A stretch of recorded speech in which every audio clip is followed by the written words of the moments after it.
This is so good. Thank you all. A very good evening, good morning, good afternoon to all the audience, people who have joined us today from all across the globe.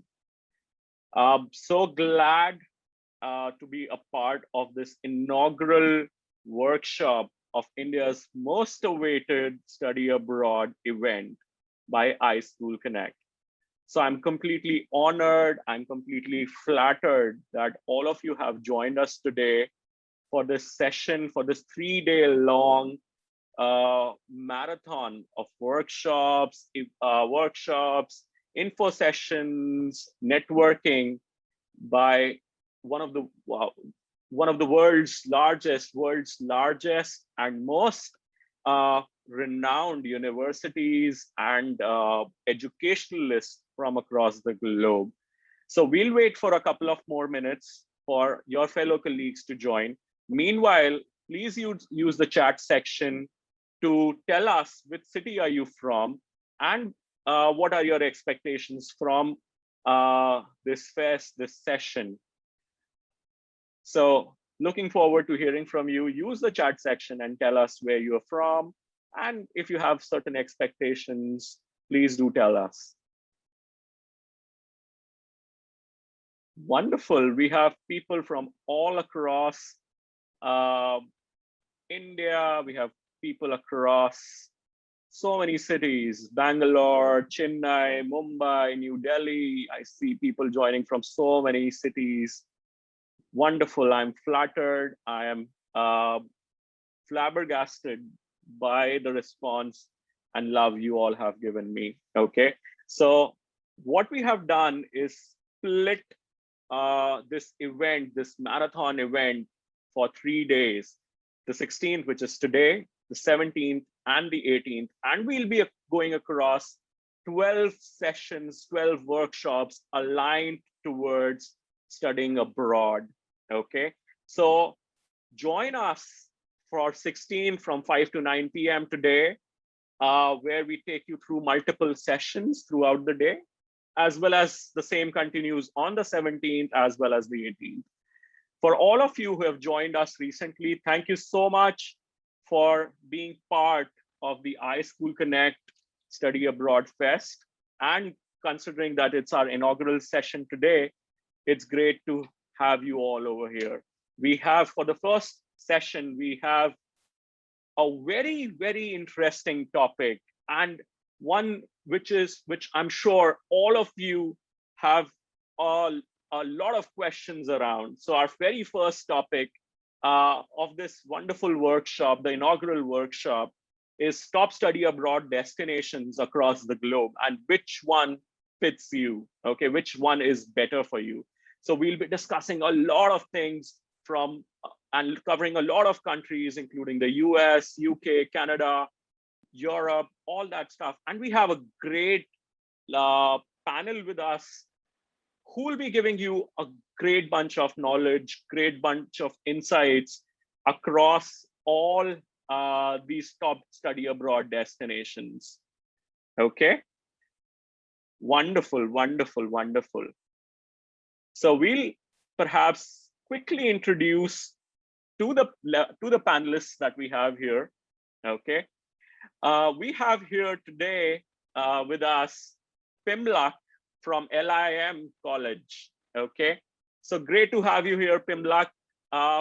Just to introduce and give all of our audience a brief background about Pimlak.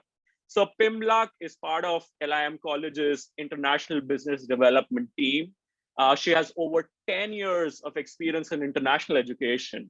Okay, her passion for internationalization leads her to work with several institutions across North America, where she helps institutions, students develop partnerships, and is executing several initiatives across Asia. Okay, she manages a lot of global teams, and her knowledge of cross-cultural environments actually makes her excel, and she's loved across all the universities, all the organizations that she has worked for. Her students love her, her organizations love her. So glad to have you here, Pimlak, with us. Thank you so much. Thank you. Okay, we have a wonderful team from In Transit as well with us here. So we have Ria and Ruchika joining us from Kedge Business School directly from France. Okay, glad to have you here, Ria and Ruchika. Again, it's fabulous that you guys have joined us from Paris and Marseille, two beautiful cities from France, and we are looking forward to hearing a lot from you about your experiences uh, about France as well as Kedge Business School and how you actually selected uh, Kedge Business School and France as your destination. Lastly, we have Rupali here with us as well. So Rupali, again, is head counselor at iSchoolConnect. She's over 14 years of experience in overseas education, helping thousands of students study abroad under her mentorship. And she specializes in several countries, be it UK, be it US, be it EU, Singapore, Australia, you name it, and she's done it. Okay. Again, she's an expert in visa process across all these countries and helps students throughout their study abroad journey. Glad to have you here as well, Rupali. Thank you, Vaibhav. Quick things, team, before we actually move on. This session has been split into an information session where the panels will be telling you all about several destinations covering UK, covering USA, Canada, Europe, Australia. They'll be telling you about different countries. They'll be comparing different countries and telling you what to choose and which one actually fits you the best. They'll be clarifying certain myths around studying abroad as well.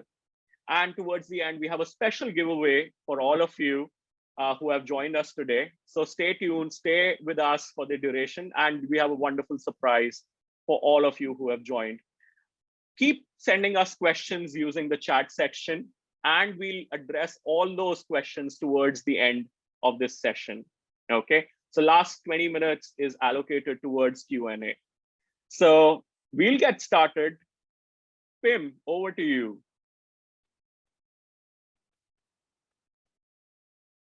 We can't hear you, Pim. Sorry about that. I always do that. It's great to be here. I want to say hi to everyone. Welcome. And today I'll be covering a lot of the United States, letting you guys get to know the United States a little bit geographically, and also talking about, the different types of cities, environments, places to study, universities in the US. So right now there's a poll: which country would you like to study in? And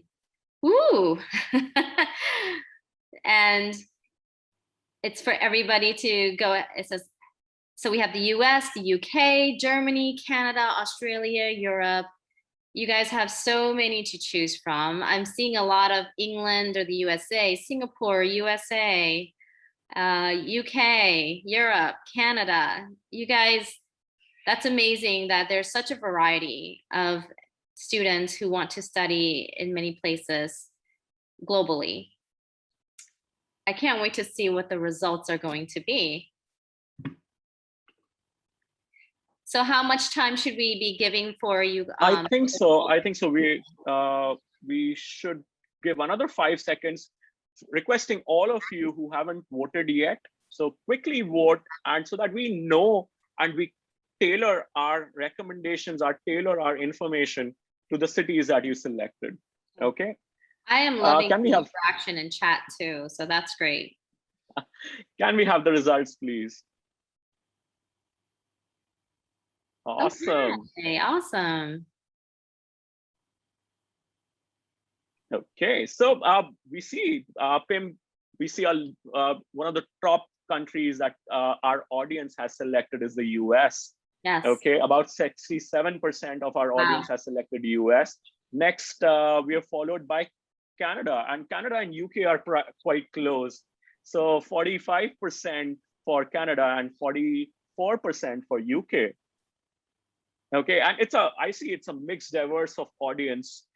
We have we have people who have preferred Germany. We have a lot of people who have selected Europe, and we have certain people who are interested in Australia as well. So we'll be covering all of that. And yeah, Pim, please tell us about the US. So I know I'm really happy to see that a lot of you are interested in the US.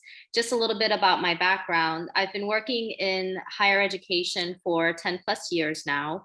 I've traveled all over the United States. I grew up in Florida. So I was born in Thailand, grew up in Florida. I always joke around and say that I'm a Southeast Asian Floridian because I grew up in both countries. So in the United States, to explain the United States, you have to understand the United States geographically and kind of understand that there's so many cultures within the United States alone that is different from state to state. So we have a slide here that says number of Indian students studying abroad. So right now in the US, we have approximately 211,703 students coming from India. Should we go to the next slide? Okay, so popular destinations, and with the US, Canada, UK, Singapore, Europe, and Australia, you can see the visa or the PR, we call that permanent residence. So a visa is, let's say you are a student, you want to study in the United States, you have to have a student visa. A lot of you will have heard of that term a lot of times for the United States. PR is a permanent residence, somebody who is not necessarily a US citizen, but they have the rights and the benefits of US citizens. An example of a permanent resident is myself. I am, a Thai citizen with a US permanent residency. So that is, I'm able to work and study, we're able to work and study legally in the United States. Okay, you guys are also, we look at the affordability and also scholarships that are within these countries too. That's right. And again, how would you rate the US on each of these 3 or 4 or 5 parameters when it comes to affordability in the US in comparison to other countries? Where does the US stand in terms of affordability? So I feel like the US, it really depends on which city and which state you live in. Because overall in the United States, affordability for the cost of higher education in the United States is relatively high. However, there are scholarship opportunities. So if you look at this graph alone, you'll see that scholarships for the USA is actually 4 stars. There are more scholarship opportunities in the United States. You just have to find it. But US is pretty up there depending on where you choose to go to school. And we're going to cover that a little bit. The pros and cons of the different types of cities in the United States, and even culturally or the environment, what support system you may need going into certain top cities and top destinations in the United States. So affordability is hard to explain in the United States unless, and we're going to go over it, unless I go over the logistics of what type of city are you looking to study in? And then we're going to talk about that a little bit. So affordability can range from cheaper than Europe to way more expensive. So it really depends. Got it. And in terms of quality of education, where does US stand in comparison to other countries? I've personally heard that quality of education, quality of study is far more better in comparison to other countries. Well, speaking to different, not just students and alumni, but because I do international business development for different institutions in the past and for LIM College now, speaking to, I'm trying to say this with being like the most transparent as possible. So when you speak to employers, of certain countries. Like an example is in Thailand. I speak to a lot of students who graduated from LAM College, coming to Thailand, or past universities that I've worked for. Speaking to the employers, they say that the rigorous curriculum of the US and the things that you have to go through in the US, when the students come back from the US, they say students are more prepared for the workforce. So a lot of companies or employers are looking for students from the US because culturally, now I don't know if it's a good or a bad thing, but culturally the US is relatively, will groom you to have that 40-hour work week. The culture is like, you call it a little bit of a grind, right? So Got it. yeah, with LAM College, we're in New York City. If you're interning in New York City, it's, definitely, we call it the grind, meaning, New York is the city that never sleeps. It's vibrant. LAM is about fashion. So definitely it's going to be, the work and the internship is constantly something that you have to work hard for. You're always on your toes, you're always on your feet. But then again, once we go over the geographics of the United States, we'll go over these types of culture, city culture, even city culture. Correct. Yeah. So employers do look forward to students coming from the US because they're used to having that 40-plus-hour work week. They're trained to just jump into the role, So that is one advantage of the US and being able to do an internship with maybe a top US company or a company here in the United States. As for other countries, I'm sure everyone else will go through the benefits of the other countries as well. Yeah, we'll be discussing Canada, UK, other countries in detail. Another question that pops into my mind, Pim, is about career prospects. A lot of students, especially international students, go abroad considering career prospects. And that's a very vital question to all of our people who are part of this session today. What sort of career prospects, how good, how bad are the career prospects for international students specifically in the US? It really depends on what you are looking to study, what you want to study. And I will go over this with the whole US presentation. Okay. Depends on, there are students out there, you guys are so young. There are students out there who it's okay, you don't know what you want to do. So you might want to pick a college or a university that focuses more on general education for you to help you find yourself. And it's up to you and your personality and who you are as a person, what type of environment you need to be able to help support you. Now, for those students who know exactly what they want, exactly what they want to do, what they want to study, the career they want to pursue, it really depends because you have students, if you have a fashion student, you're not going to put them in a small city, you're going to put them in New York City because that is the fashion capital of the world. You're going to try to get into a school in New York City because all the internships for global fashion brands will be in New York. If you have somebody who is into technology, depending on what they want to do, in the technology realm, you can go to a smaller city like Portland, like Oregon. Now they're smaller, but at the same time, they are the hub for technology. So it really depends on what you want to study. And the internship and career opportunities are depending on what you want to pursue. So I wouldn't necessarily pick what is the most popular city for me to go to. The question is, what do I want? What do I want to pursue? What career? What are my dreams? What are my goals? And what city fits my career, dreams, and goals?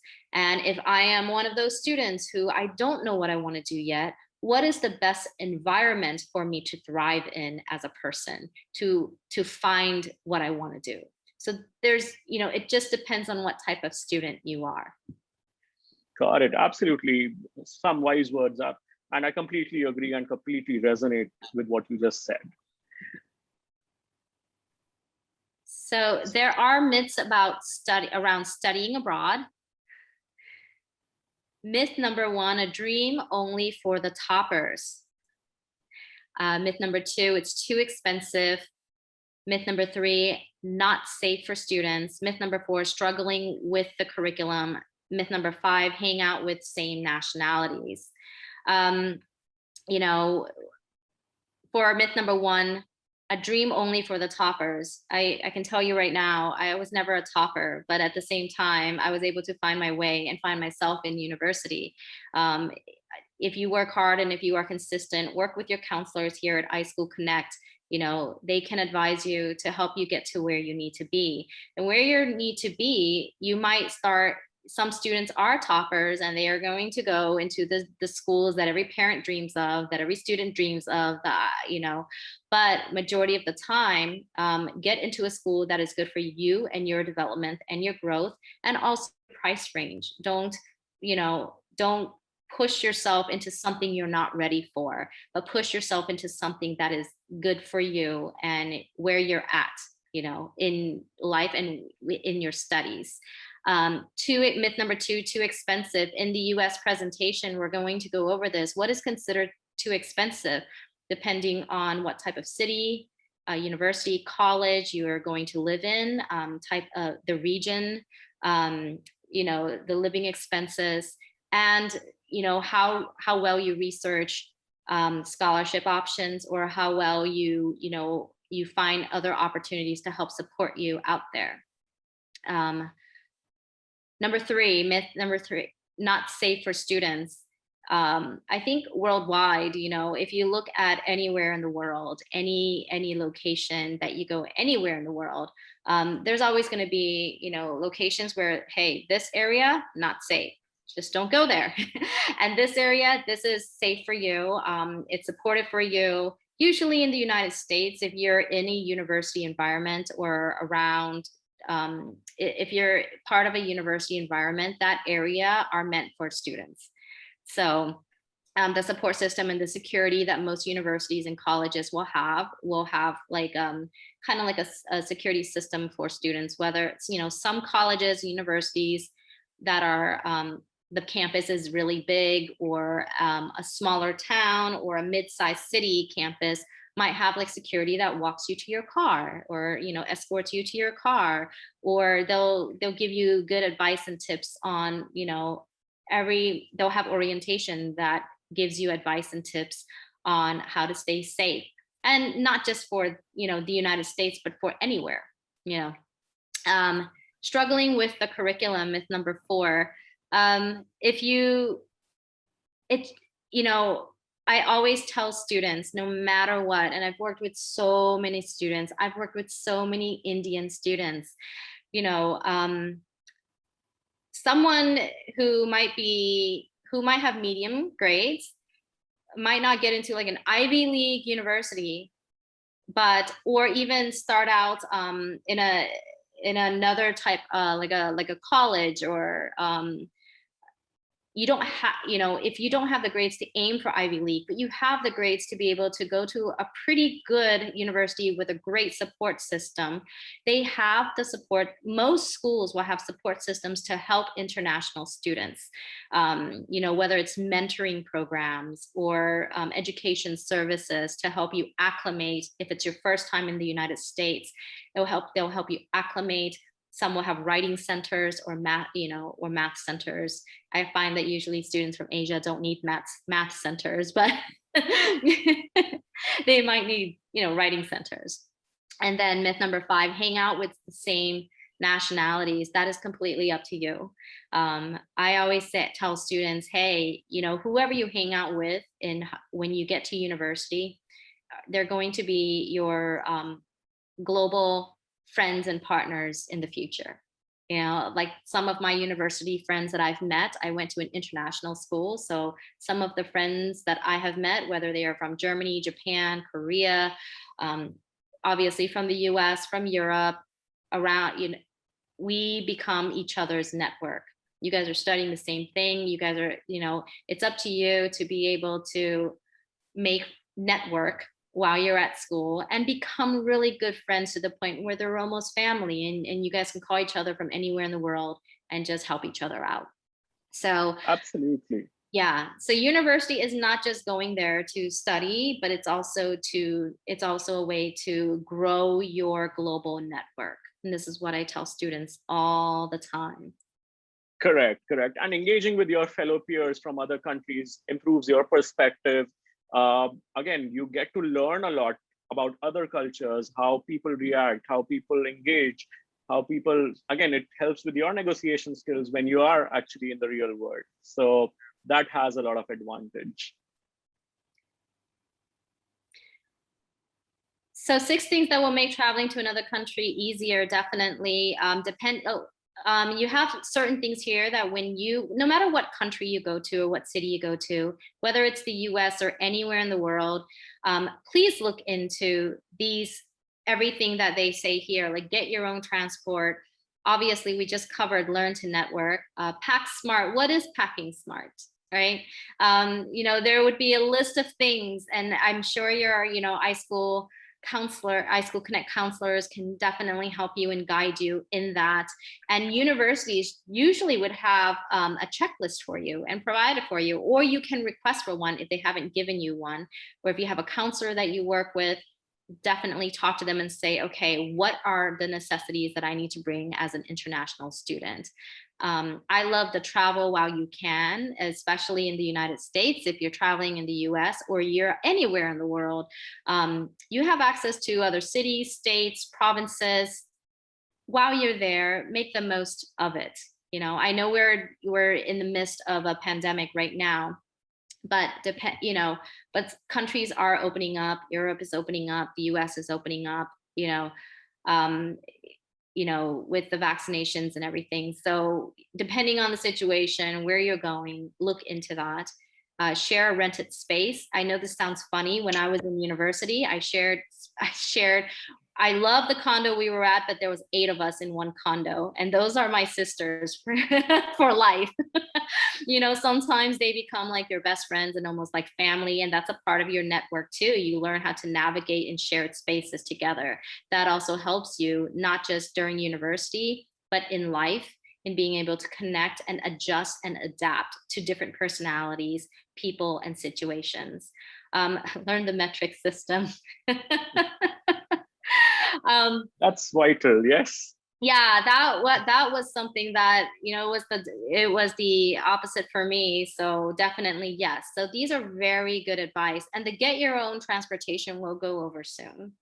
Yes.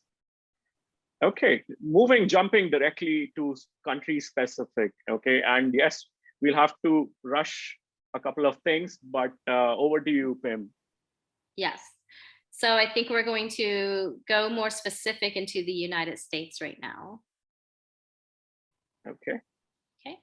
So the reason why I wanted a brief overview of the regions of the United States is because I wanted to cover some of the popular cities in each of the regions. So know your regions when you go to the United States.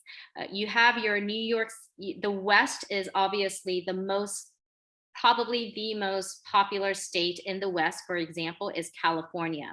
So just to give you geographically an idea of the United States and where things are, the West would have the most, of course, you will know UCLA, you will know the UC systems, you will, Oregon, Portland, Seattle are all in the West. The West has a high amount of international students. That's because they also have universities that have a lot of support system for international students. And then you have the Midwest. The Midwest will have universities that are popular, like Ohio State. You have Michigan State. These are popular universities that will be in the Midwest. If you see up in the Midwest, you see the white area. Those are the Great Lakes. Usually a lot of universities will be around the area of the Great Lakes. Then you have your Northeast, which is probably like, I'm sorry, the Northeast, the other way, the purple. There you go. My bad. It's okay.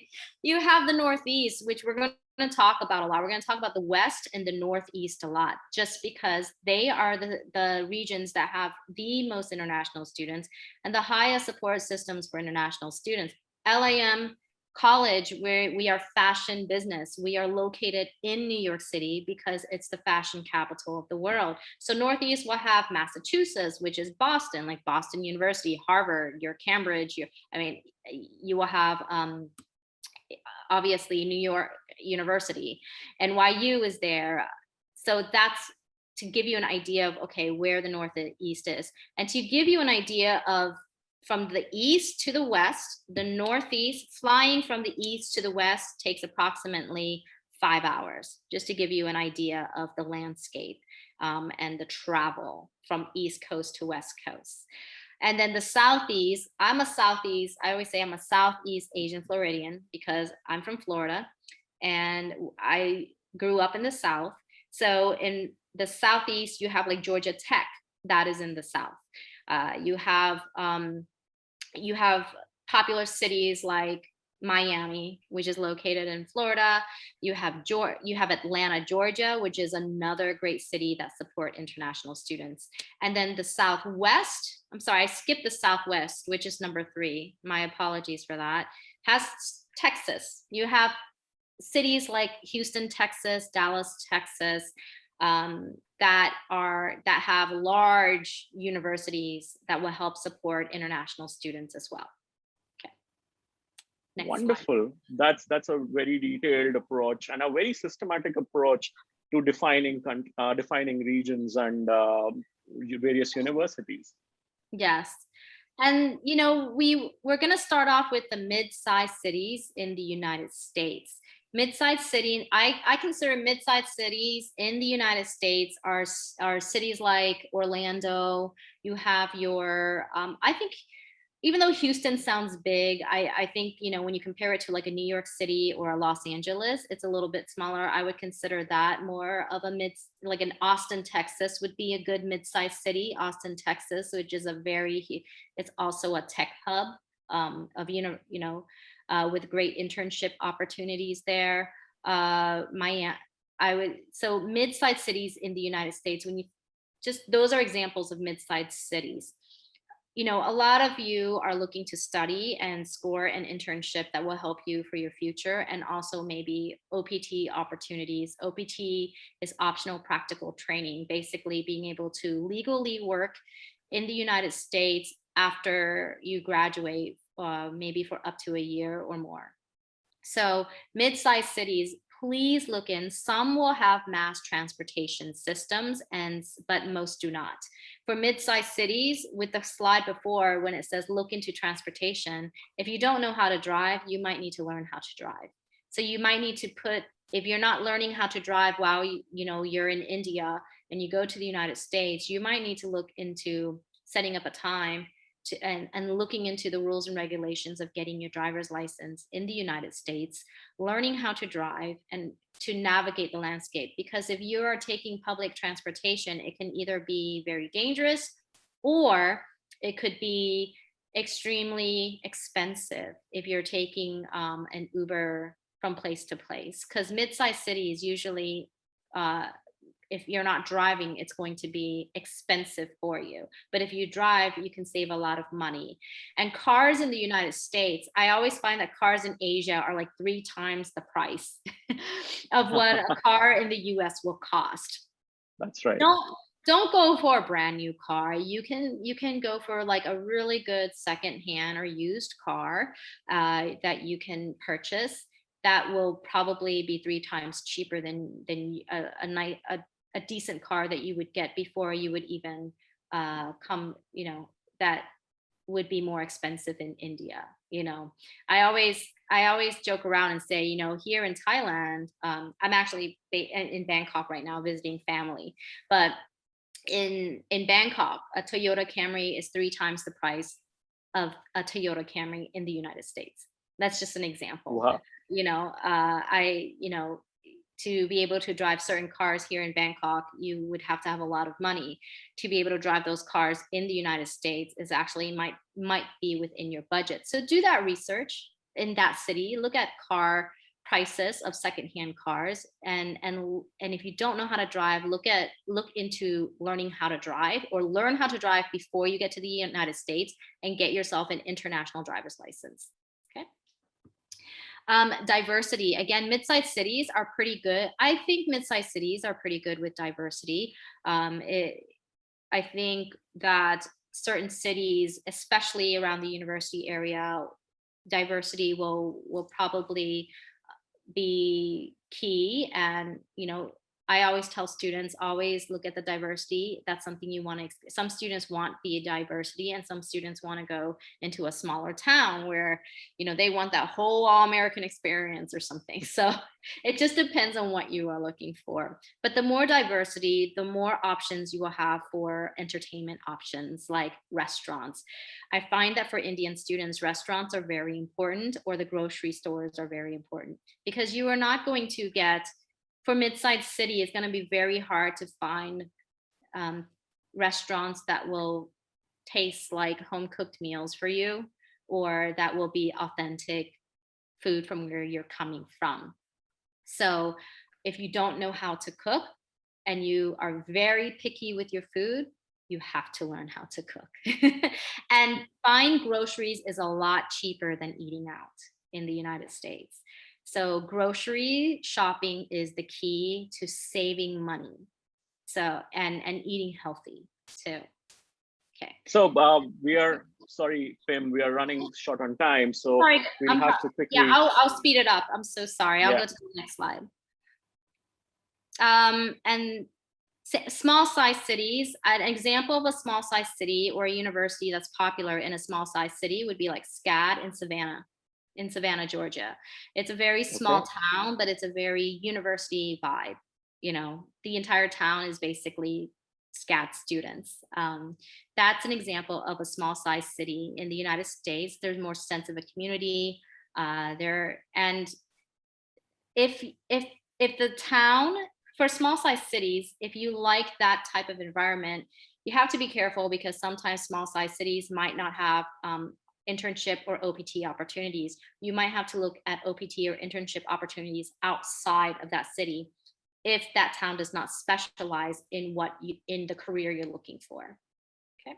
Got it. So career specific, you need to take cognizance of the city that you are in, and that city should be aligned towards your career aspirations. So for example, if you're a techie, perhaps California can be a right destination for you. If you are into finances, perhaps New York can be a good destination for you. Or if you are in design, go to LIM College or look for some institution in New York City, because that's the fashion capital destination.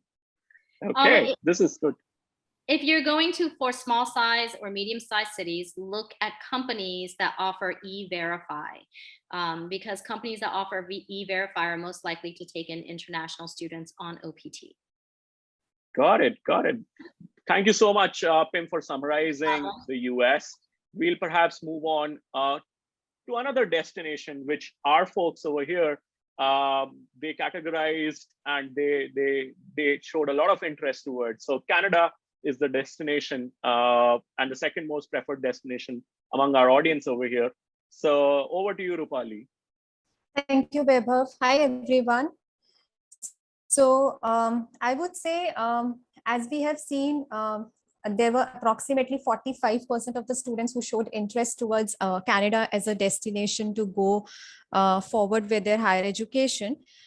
This is definitely one of popular destination among Indian students when it comes to going ahead with the permanent residency or the immigrations, right? So Canada overall, if we see, there are 10 provinces in Canada, and basically the provinces would be Ontario, British Columbia, McGill, Alberta, Saskatchewan, Manitoba, like that, right? So it depends upon, like as Pim mentioned, it always depends upon the kind of program and the kind of career opportunities you are aspiring. And based on that, we need to decide about the province and hence the universities.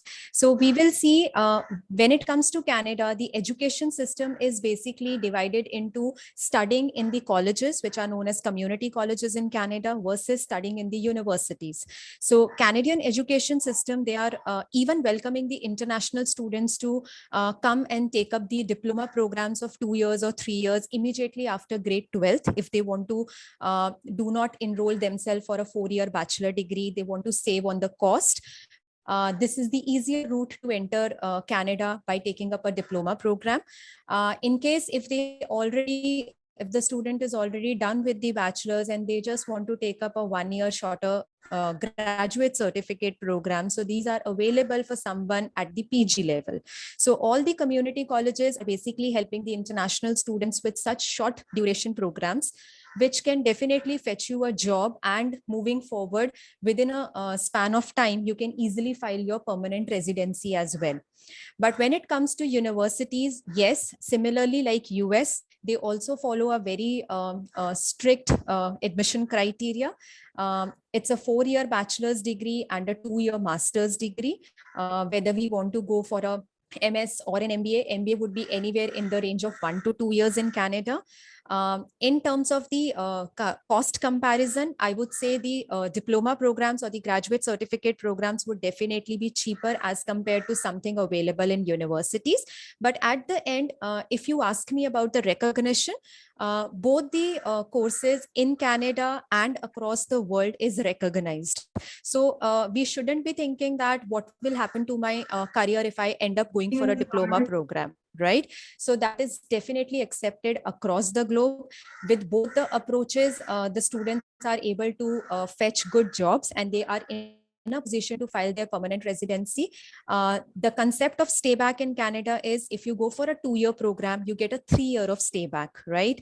And if you go for anything less than 2 years, your stay back is equivalent to the program duration. So this is the plus point, which is welcoming most of the Indian students.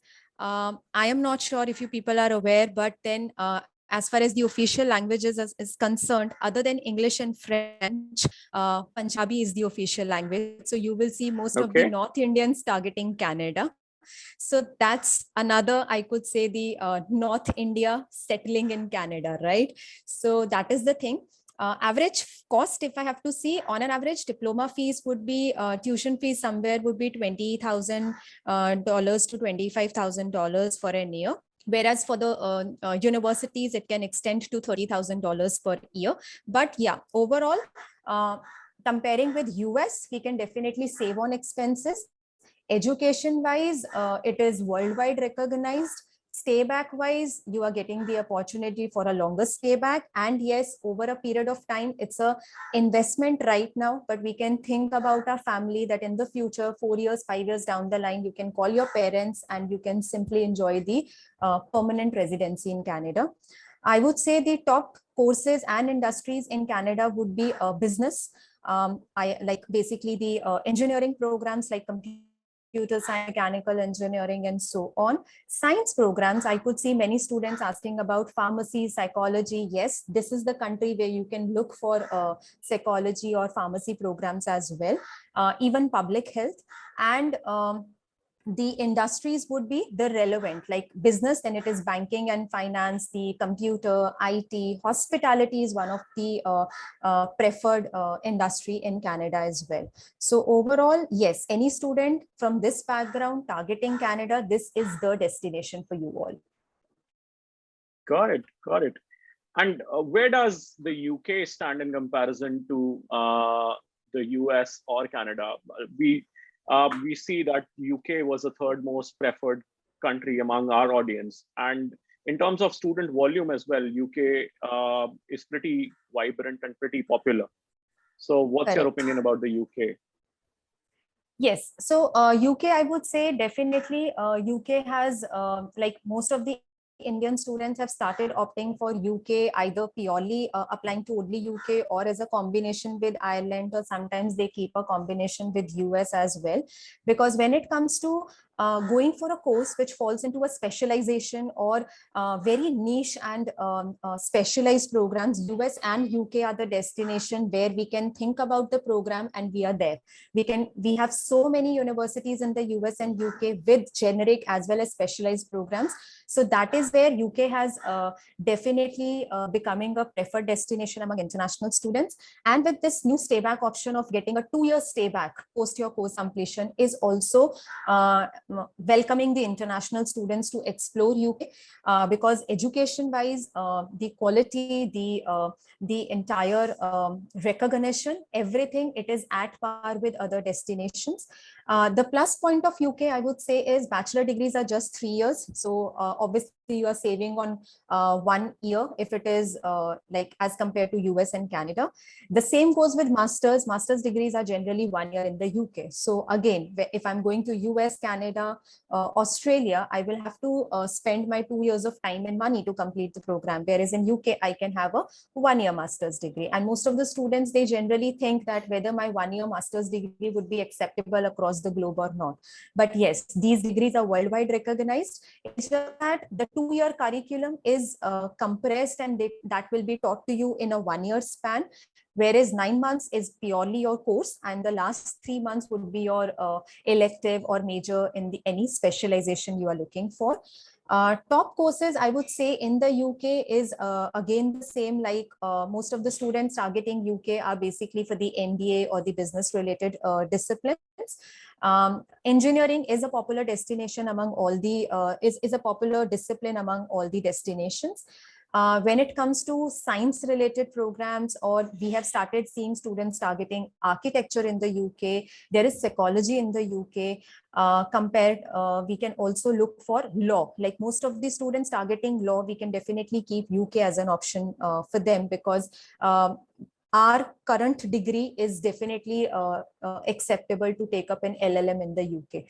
So that is where UK, in terms of the cost wise, you will see the average living cost in the UK is somewhere around £12,000 for a year. If we see the tuition fees, that would be anywhere starting from 15,000 to 30,000 pounds if it's like a UG or a PG program. And the same goes with approximately UG as well. So in Indian rupees, if I have to say, a 3-year program, bachelor's program in the UK could be anywhere around 40 to 45 lakhs, or max within 50 lakhs you can complete. Whereas the master's around 30-35 lakhs if you're going to really a ranked university and there are no scholarships. So yeah, that could be the average budget. And the industries would be the same. I would say IT, fintech, the business related programs. UK, again, it is having an options open for, as I mentioned, the law discipline. So that is where this destination is very popular among the international students, specifically Indian students. Got it. Right. Then we have, Rupali, a couple of obscure, not, I won't say obscure, but again, these destinations, considering Australia and coming next to Europe. For Europe, I'll come to the in-transit team that we have, because they are currently in Paris and Marseille. So they'll be throwing some light on those. But Australia and Europe, where do you think, how can our students benefit from these specific destinations? Correct. I would say when it comes to Indian students, the selection of countries basically depends upon few parameters. Definitely your program or the career, like what kind of career goals you have in the future. If I'm looking in terms of just studying and coming back India, most of our students may look for UK in case if they want to simply just spend for 1 year and come back. But Canada, Australia, New Zealand, I would say these are the popular countries for the immigration purposes. So somebody looking to settle down, somebody looking to file their permanent residency and see and enjoy the citizenship benefits after a span of maybe 4 to 5 years, they prefer to choose Canada, Australia, and New Zealand. And with Australia, the destination is definitely popular among Indian students because of the courses they are offering into different disciplines like engineering, finance, we could say biotechnology, like the biomedical sciences programs, and for example, the hospitality. So this destination is welcoming international students and keeping their doors open for someone who wants to study, who wants to contribute to the economy, and then maybe settle down in the future. So Australia Australia, New Zealand, it goes hand in hand as US, Canada. So as soon as you get a citizenship for one, you are allowed to move to another country as per the NAFTA agreement. So that is where this pair of countries always go together when it comes to the selection for the PR purposes. The degree, sorry. So Europe has, again, it's come up in recent times, and there are a lot of popular destinations. You talk about Germany being one of those, Poland, France, Italy, Ireland. These destinations are a group and they come under the European Union. There are certain advantages that students studying in these destinations can actually avail. So what's your opinion about this, about Europe as a study destination? Right. So I would say Europe has, as a combination, I would see most of the Indian students for European Union, they are very much looking for options like Germany, where you are having an option of studying free in the public universities. You can save on your cost. The stay back is 18 months. So on the contrary, where I'm investing 40-50 lakhs in the US, I am getting a similar program maybe in just 15 to 20 lakhs because I have to only take care of my living cost, right? So that is where European destinations have picked up in such a way, because they have public universities and private universities, where the public universities are offering education free to the international students. So being it Germany, being it Italy, France, Netherlands, Sweden, these are the preferred destinations among Indian students. Germany and France is anyhow giving you an 18 months to 24 months of stay back post your course completion. Rest of the countries are giving you an option of 6 to 12 months to look up for a job and apply for your work permit. So these countries have started welcoming international students because they are also offering the similar courses. The industries are also offering good career opportunities in the future. There is a stay back as well. It's just that I have to spend less and I can enjoy the same benefit. But yes, if it is free education or if it is less expenses, the only demand or the only criteria which they look forward from the Indian students is good academic performance. So if I'm really good, if I'm really having a good CGPA in my during my academic performance, I can definitely study in the Europe. The only challenge I think about Europe is, which is definitely a myth, that yes, definitely the students going to Europe, they need to be open to learning the local language of the country, because your entire programs will be taught to you in English. But to survive in that community, to look up for the employment options, the employer prefers if you know the local language. So that's, if the students are open, Europe is the perfect destination. So yeah, guys, very important point by Rupali. If you are looking to study in Germany, it would be great if you know the German language for local interaction, for interaction with your employees. That is something which would be preferred. So if it's Italy, then you need to know some Italian. If it's France, then you need to know some French. So likewise, okay. So if you have that dream of studying in one of these countries, start preparing, start learning, start taking courses. There's a lot of online materials. There are a lot of globally recognized organizations in across India, across the globe, which can actually help you. So talking directly from the horse's mouth, right? We have some great folks from the in-transit team with us. Okay, so Ria, Ruchika, you guys, if I'm not wrong, are in France right now, right? Yes, we're both in Paris. Okay, wonderful. So it's a, what do you call it? It's a dream destination, and I'm sure you guys are living up to that dream of living in a global, such a fashion destination of the world. Definitely. How has the experience been so far? I think the experience for us in Paris has been like insane. It has been great. Even though we traveled through the COVID period, I think we were able to attend classes for 2 months on campus. We met a lot of our peers and we could catch up. Now things are getting so much better. And I think as a student, I feel like the European life is amazing.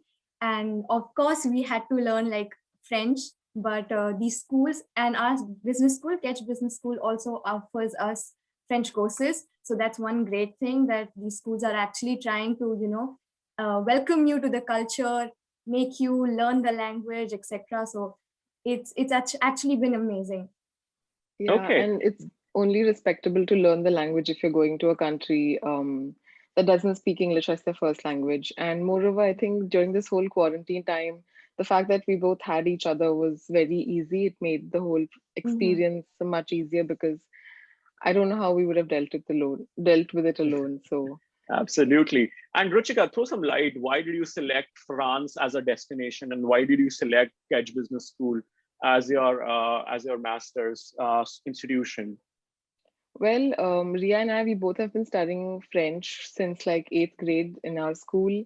And we also did take up some extra classes. And before we came here, we actually did complete an A2 level in French.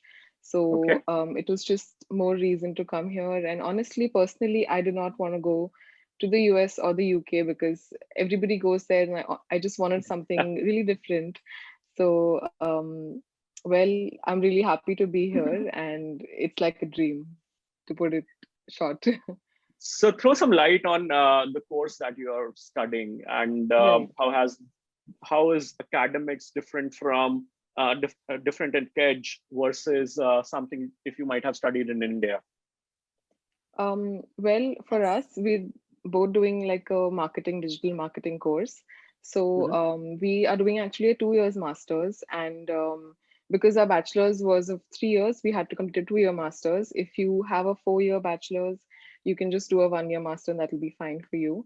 Okay. So the first year was mainly like normal management courses. It was fine. Maybe over here, or it's just the master's program. They don't really spoon feed you a lot of things, so you really have to ask questions, be prompt, like be active in class. That's what I experienced. Maybe Dia can share hers. Yes, in fact, for me, I think I chose France because I actually researched a lot about UK, US before choosing France. And I realized that, as Pimlak was saying before, like if you don't really know what kind of specialization you want to do, it should be, you should choose a course which gives you an overall range of things to do. For me, I knew that I wanted to do something in digital marketing, but not as specific as the courses in UK. Like UK had really specific courses, and I didn't know if I would actually commit to learning just one part. And Kedge offered me an amazing course, which is an overall development in digital marketing, and that's exactly why I was like, why not? And plus, because I had been learning French, it got way more easier for me to select France as a country, because I knew that if I add one more language to my whole entire resume as well as personality, I think it's going to be great. And as Ruchika said, we're doing a 2 years master. So the first year right now, which we just completed, was a generic makeup 1 year course that we would have done otherwise if we were doing a 4 year bachelor's. And then the next year would be a specialization just in digital marketing. And you guys run a wonderful Instagram channel, okay, called as In Transit. Okay, so I request all of you guys who want to learn about France, want to learn about Via's and Ruchika's experience. So join In Transit on Instagram. You can find their handle is mentioned on the screen. So do follow them, and they share lovely content. They share lovely experiences. Okay, Thank you, great. Vaibhav. Thank you so much. Lovely to have you here, Ruchika and Ria. Guys, we'll shortly be beginning with our next very vibrant session where we have another guest panelist directly from Kaplan Test Prep who will be joining us, and she'll be telling us all about IELTS and TOEFL and what should you select, what exam should you be giving. So stay tuned with us for another 2 minutes, and we'll be joining and we'll be telling you all about IELTS and TOEFL exam. As promised, we have a wonderful giveaway for all of you. So we are giving you a holistic study abroad guide, and you can download that by just simply filling this feedback form. The link is mentioned on your screens. So just type in bit.ly/isc_fest_feedback_day_1. That's quite a mouthful. Okay. So the team has shared the link in the chat as well. So fill that and you'll receive this wonderful study abroad guide, which speaks about all the destinations, all the countries in a very concise, very informative manner. And I would like to thank all our panelists, wonderful panelists that we had here. Thank you, Pimla. Thank you, Rupali, for joining us today. Thank you, Ria, Ruchika, for giving such insights on your experiences. And I'm sure all of you might have taken certain great insights through our panelists, through the session that we did. But stay tuned for our next session, and looking forward for you all to joining our next session, which is on IELTS and TOEFL. Thank you all.